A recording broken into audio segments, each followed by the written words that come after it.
चंपारण जिंदाबाद। कहाँ से रे तो भीड़ जा होले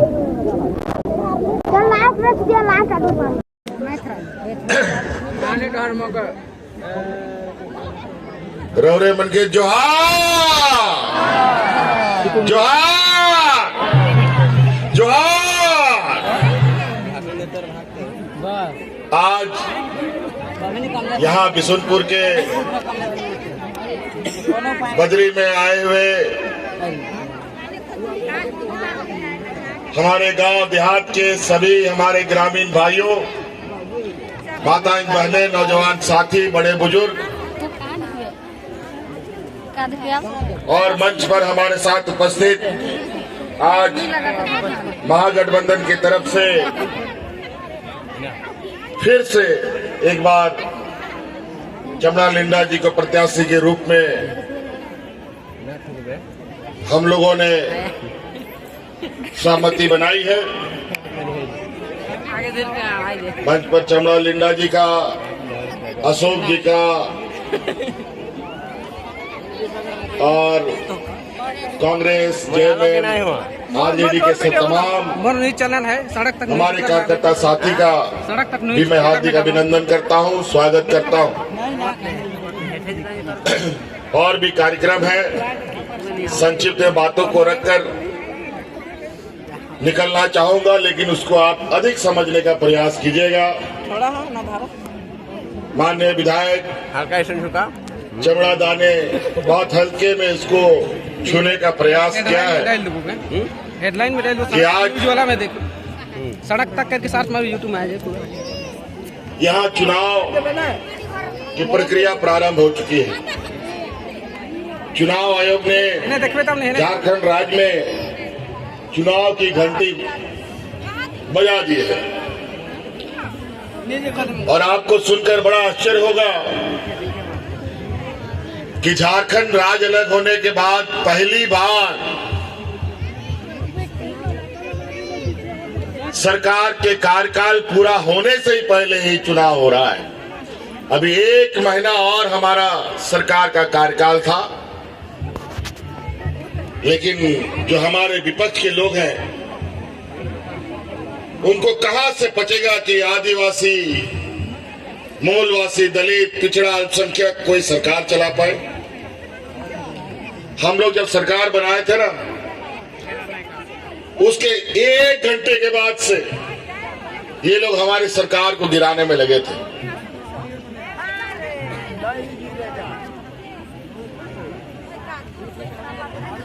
बड़ा ही विचित्र स्थिति इनके साथ है। हम लोग सरकार बनाए, इनका सरकार गिराने का षड्यंत्र प्रारंभ होगा। साथ साथ में पूरा देश दुनिया में कोरोना का भी एक महामारी छा गया। सबको हाट बाजार, गाड़ी मोटर सब बंद, कोई घर से बाहर नहीं निकल पाता था। और शायद ये भी वजह है कि 2-2.5 साल तक ये लोग सरकार नहीं गिरा पाए। और हम लोग बड़ा परेशानी में पड़ गए कि झारखंड जैसा गरीब राज्य में ना अस्पताल का ठिकाना, ना डॉक्टर का उपलब्धता, ना दवाई की स्थिति, सब चीज गड़बड़ सड़बड़। और कोरोना जैसा महामारी, ना उसका आता ना पता, कौन सा बीमारी है किसी को नहीं पता, तो इलाज भी क्या करेगा, ये भी बड़ा मुश्किल है। लेकिन हम लोगों ने हार नहीं मानी। हम लोग दिन भर रात भर इस कोरोना पर नजर डालते हैं और पूरे राज्य की जनता पर हम लोग खोज खबर लेके रखते हैं। और धीरे धीरे धीरे धीरे करते कोरोना से बाहर इस राज्य को हम लोगों ने निकाला। इस कोरोना में तो इस राज्य में बहुत अफरा तफरी नहीं हुआ, वहीं बगल के राज्य में यूपी बिहार में पता चला। और आप लोग सोशल मीडिया में भी आप लोगों ने देखा होगा, टीवी अखबारों में देखा होगा कि वहां पर लोग ऐसे मरते थे मानो जानवर मरता। वहां पर लोगों को दफन करने के लिए मिट्टी घट गया, लोगों को जलाने के लिए लकड़ी कम पड़ गई, दूसरे राज्य से लकड़ी मंगाया जाता था। उन राज्यों में यह हालत हो गया था। लेकिन इस राज्य में छिटपुट घटना के अलावा कोई अफरा तफरी नहीं होने दिए। और बड़ी हमारी सरकार की तत्परता से, हमारे विधायक सांसदों की तत्परता से राज्य की जनता को हम लोग सुरक्षित कर पाए। लेकिन इसके लिए भी हमको बहुत बड़ा कीमत चुकाना पड़ेगा, बहुत बड़ा कीमत। इस कोरोना काल में गांव-गांव गरीब गुरुआ क्षेत्रों में जाकर के हमारे मंत्री लोग वहां के लोगों का जायजा लेते थे कि कहीं कोई लोग भूख से तो नहीं मर रहा, क्योंकि गरीबी इतना है इस राज्य में कि यहाँ लोग कोई मजदूरी नहीं करता है तो उसका चूल्हा भी नहीं जलता है। लेकिन इस कोरोना काल में जो हमने कीमत चुकाई वो दो मंत्री को खोकर चुकाई। हमारे हाजी हुसैन अंसारी साहब, जगन्नाथ महतो जी जनता के बीच कोरोना काल में भी रहते थे और साथ साथ में कोरोना उसको साथ में खींच के लेकर चला गया। तब जाकर के इस राज्य को हम लोगों ने इतना सुरक्षित रख पाने में सफल हो पाए। और याद कीजिए, कोरोना काल में भी हमारा साथ ऐसा दुर्व्यवहार, ऐसा कहा जाए कि ऐसा सौतेलापन गरीब गुरुआ, आदिवासी, दलित, पिछड़ों के लिए होता है। कोरोना तो आया, भारतीय जनता पार्टी की सरकार जो केंद्र में बैठी, ये अजीबोगरीब आदेश निर्गत करता रहा। हमारे राज्य से कई लोग अलग अलग राज्यों में, कोई नौकरी करने के लिए, कोई मजदूरी करने के लिए, कोई रोजी रोजगार काम करने के लिए आता जाता रहा। अचानक पूरा देश में लॉकडाउन लग गया, सब कुछ बंद, कोई नहीं घर आ पा जा रहा था। हम लोग के कई रिश्ते नाते लोग, झारखंड का लगभग 20 लाख से अधिक लोग अलग अलग राज्यों में फंस गया। कोई दिल्ली, कोई मुंबई, कोई महाराष्ट्र, कोई तमिलनाडु, कोई केरल, अलग अलग राज्यों में। उस कोरोना काल में इस देश में पहला आपका ये भाई, आपका ये बेटा, आपके परिवारजनों को हवाई जहाज, ट्रेन से ढो ढो करके आपके घर पहुंचाने का काम करता था। उसके बाद धीरे धीरे अगल बगल के राज्यों ने भी देखा देखी अपने प्रवासी मजदूरों को लाना शुरू किया। बड़ा विचित्र है, किसी को कोई समय दिए बगैर तुरंत कोई चीज बंद कर देना कितना मुश्किल होता है। कई लोग पैदल चल दिया तमिलनाडु से झारखंड के लिए, बिहार के लिए, यूपी के लिए, कोई मद्रास से, कोई मुंबई से, कोई दिल्ली से, अपना परिवार के साथ, बाल बच्चे के साथ।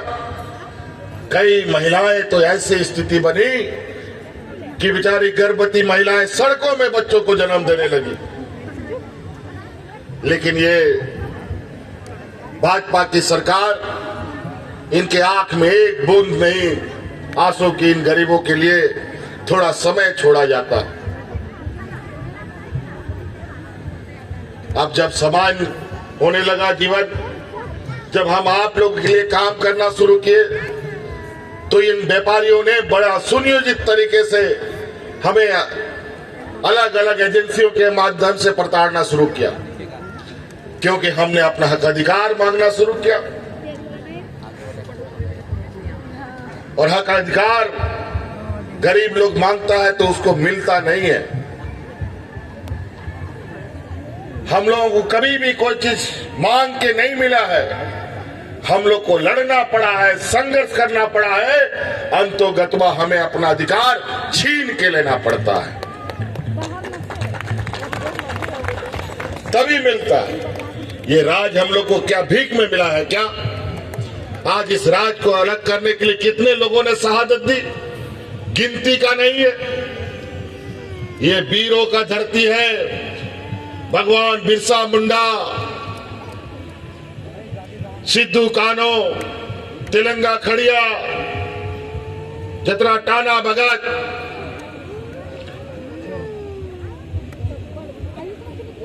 हम लोग के कई ऐसे पुरोधा रहे, जयपाल सिंह जी, कर्मा उराव जी, और हमारे यहाँ जो कार्तिक उराव जी, जिनके बारे में परिचय के मोहताज नहीं है, आज उनके अभी मूर्ति पर हम लोगों ने माल्यार्पण भी किया। आज उनके आंदोलन को, उनके शहादत को हम लोगों ने जाने दिया। अंतोगतो एक लंबी लड़ाई आदरणीय शिबू सोरेन जी के नेतृत्व में लड़े और 2000 ईस्वी में ये राज हम लोग को मिला।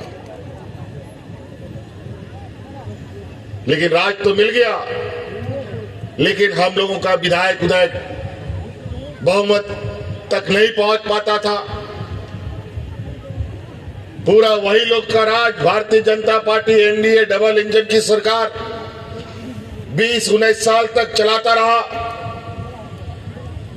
जब डबल इंजन की सरकार यहां पर इससे पहले की सरकार थी, उस समय राज की जो हालत थी, चारों तरफ लाठी डंडा गोली यही चलता था। लोग भूख से मरते थे, किसान आत्महत्या करने लगा। इतना बुरा हाल इस राज का। हाथ में राशन कार्ड ले लेकर के लोग भाग भाग करते मर गया। लेकिन आज कोरोना जैसा महामारी हम लोगों ने देखा, लेकिन एक भी आदमी को हम लोगों ने भूख से नहीं मरने दिया पूरे राज्य में।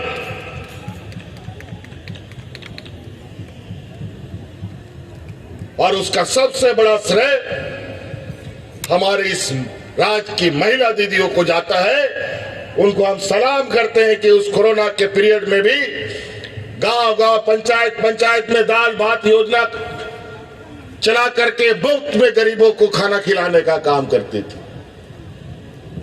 और उसी समय हमने संकल्प लिया था कि इस राज्य में महिलाओं को सबसे पहले सशक्त करेंगे, उनके पैरों पर खड़ा करेंगे। और उसके तहत हमने कार्य योजना बनाना शुरू किया। और आज 2-3 महीने से जो हमने इस राज्य में पहला कदम रखा, मुख्यमंत्री मैया योजना के तहत इस राज्य के हर महिलाओं के खाते में 1000 रुपया देने का हमने काम किया है।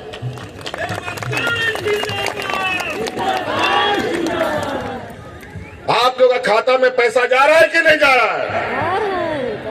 योजना पसंद आया? और हमने ये संकल्प लिया है कि फिर से हम लोग सरकार बनाएंगे और 5 साल के अंदर इस राज्य के गरीबों के खाते में, आपके खाते में 1-1 लाख रुपया पहुंचाने का हम काम करेंगे। और उसका पहला पड़ाव हमने उसका कानून बना दिया। अब उसका पहला पड़ाव अभी आपको दिसंबर में देखने को मिलेगा। जिन महिलाओं के खाते में 1000 रुपया जा रहा है, वो 1000 रुपया बढ़कर 2500 रुपया हो जाएगा और साल में 30,000 रुपया आपको मिलेगा। हमको पता है आज गांव गरीब कितना है हमारा। हम लोग हंसते हैं, नाचते हैं, गाते हैं, ढोल मांदर खूब बजाते हैं और उत्साहित जरूर रहते हैं, लेकिन अंदर जो गरीबी, जो कुंडली मार के बैठा, वो कभी कभी घर परिवार को इतना बुरा तरीके से डसता है कि वो गरीब फिर खड़ा नहीं हो पाता। आज के दिन में भी छोटी छोटी जरूरतों के लिए बड़े बड़े महाजनों के हाथ में जाकर के फिर हाथ फैलाना पड़ता है, चाहे 5,000 हो या 10,000 हो या 20,000 या 25,000। कोई भी बीमारी होता है या कुछ ऐसा समस्या आता है बच्चे का, फीस की बात हो उसके लिए भी हाथ पसारने लगते हैं। लेकिन मैं आपको आश्वस्त करता हूं, हम लोग फिर से सरकार बनाएंगे और 5 साल के अंदर में इस राज्य के आदिवासी मूलवासियों को इतना मजबूत करेंगे कि किसी के सामने हाथ पसारने की जरूरत नहीं पड़ेगी। सब झूठा है। और आज हमारे इस भोलेपन का, इस गरीबी का, इस सीधेपन का लोग गलत फायदा उठाता है। आज तक स्थानीय नीति और आज कर पाया है। इसी क्रम में नौकरी हम लोगों ने एक ऐतिहासिक निर्णय लेते हुए इस राज्य के इधर से अच्छा आता, इधर से पूरा क्लियर। इस राज्य के गरीब गुरबा लोगों का, चाहे वो गांव में हो चाहे शहर में हो, इन सभी गरीबों का लाख लाख रुपया बिजली बिल भी हमने माफ कर दिया। बताइए, बिजली बिल माफ हुआ कि नहीं हुआ? हुआ कि नहीं? चलिए, बहुत बढ़िया। और तो और आपको 200 यूनिट बिजली भी फ्री हमने कर दिया है। पहले बिजली नहीं आता था लेकिन बिल जरूर आ जाता था, लेकिन अब बिजली जरूर आएगा लेकिन बिल कभी नहीं आएगा। आप बाल बच्चा लोग को आराम से पढ़ाइए, रात में बल्ब बिजली पंखा चलाइए, कोई दिक्कत नहीं। हमारा गांव देहात में खर्चा ही कितना है। और तो और आपको याद होगा किसान आंदोलन दिल्ली में कितना लंबा चला। अभी भी समय समय पर ये आंदोलन जारी है। 1 साल तक किसान ने दिल्ली को घेर रखा था। दिल्ली